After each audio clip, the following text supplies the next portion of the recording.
इस पॉलीथीन को लेकर थोड़ी देर पहले कोई बहुत ही करीबी परिचित आए थे इसमें आम भर के, और आप भले ही जो भी प्रयास करें, घर में अक्सर पॉलीथीन आ ही जाता है। हम सभी की साथ ये समस्या है। लेकिन अगर पॉलीथीन आ जाता है ऐसा, तो हम सभी के पास दो रास्ते हैं। पहला रास्ता तो बड़ा सरल है कि इसको फाड़ कर इसमें से जो भी वस्तु है वो निकाल कर अलग करें और पॉलीथीन को डस्टबिन में फेंक दें। दूसरा थोड़ा सा कठिन तरीका है कि इस समय निकाल कर 5 से 10 मिनट इस पॉलीथीन के गांठ को खोलें। इसका दोनों तरीका हो सकता है, वस्तु निकालने उसके बाद पॉलीथीन की गांठ खोलें, या वस्तु निकालने के पहले अगर बहुत टाइटली पैक्ड है तो पॉलीथीन का गांठ खोलें। इस गांठ को खोलने के में कम से कम 5 से 10 मिनट अवश्य लग जाते हैं, क्योंकि देखिए कितनी गहरी और टाइट गांठ है ये। लेकिन फिर भी हम सभी को ये दूसरा ऑप्शन चुनना चाहिए, इस गांठ को खोलने का, कि ये पॉलीथीन दोबारा यूज़ हो सके। और जब भी हम ऐसा करें, जब भी वो 5 से 10 मिनट हम एक्स्ट्रा मेहनत करें अपने नाखूनों के ज़रिए इस गांठ को खोलने के लिए, तो हमें ख्याल रहे कि पॉलीथीन के कारण लगभग 1 लाख सी एनिमल्स हर साल मर जाते हैं, या तो इसको खाने के कारण या इसमें फंसने के कारण। लेकिन 1 लाख बहुत बड़ा फिगर होता है। इसके अलावे हम जानते हैं कि कई गाय भैंस भी इस पॉलीथीन के अंदर खाना रखा हो तो कई बार उनके पेट में पॉलीथीन पाई जाती है और पॉलीथीन के कारण उनकी भी मृत्यु हो जाती है।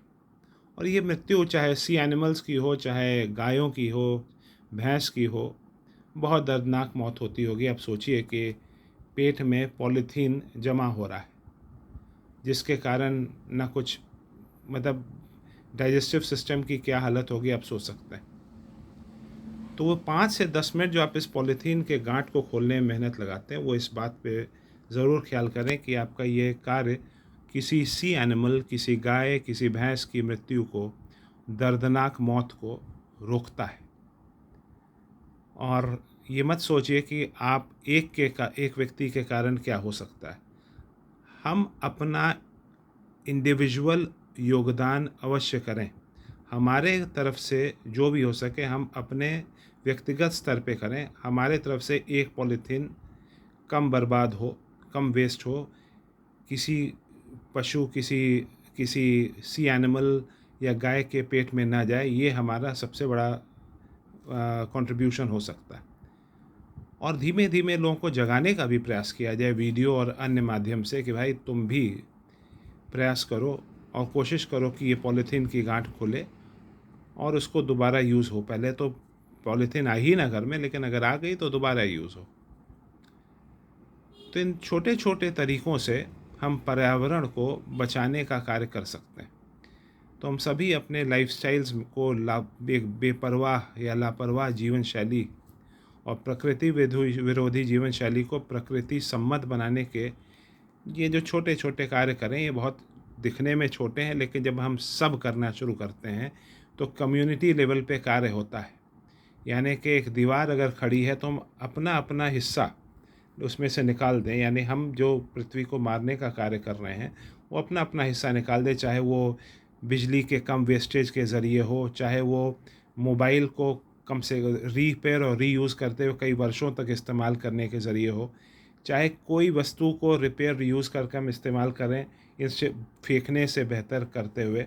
यानी कि रीयूज़ रिसाइकिल के फ़िलॉसफी पे चलें instead of throw away philosophy पे, यूज़ एंड थ्रो फ़िलॉसफी पे।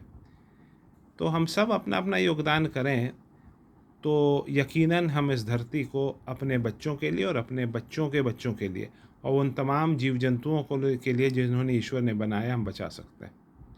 तो आप सभी से आग्रह है कि अगली बार आपके घर में अगर इस तरह का कोई पॉलीथीन आता है या फिर तो उसकी गांठ खोलें और उसको दोबारा यूज़ करने लायक बनाएं।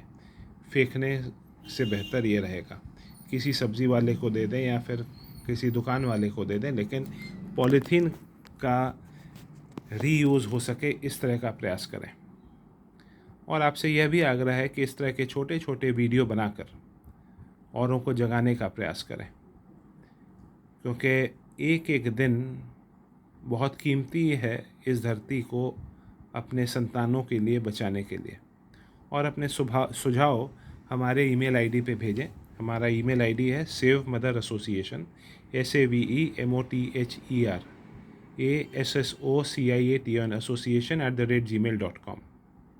यकीनन अगर हम चाहे जीवन के किसी भी मुकाम पे हों, हम चाहे कितनी भी कठिन परिस्थितियों में हों, अपने पारिवारिक दायित्व निभाने के साथ साथ और अपने बिजनेस या ऑफिस के काम करने के साथ साथ अगर छोटे छोटे कार्य इस धरती को बचाने के लिए करते हैं, तो हम अपने बच्चों के लिए और आने वाली पीढ़ियों के लिए यकीनन इस पर्यावरण को बचा सकते हैं।